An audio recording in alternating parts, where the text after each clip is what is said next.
ওম অখণ্ড সংহিতা বা অখণ্ড মণ্ডলেশ্বর শ্রী শ্রীমৎ স্বামী স্বরূপানন্দ পরমহংসদেবের উপদেশ বাণী, প্রথম খণ্ড হইতে পাঠ, পৃষ্ঠা সংখ্যা 298।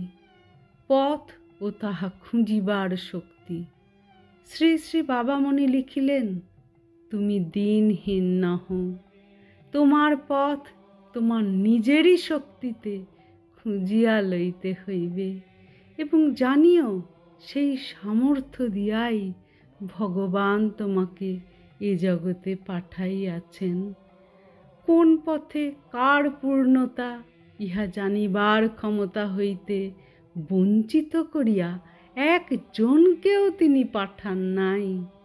প্রত্যেকেই অনন্ত শক্তি লইয়া আসিয়াছে এবং সেই শক্তি তাঁহারই শক্তি, সুতরাং অপরাজেয়।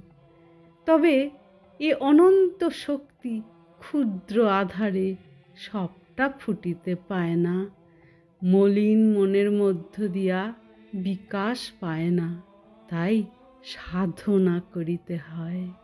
হরি ওম।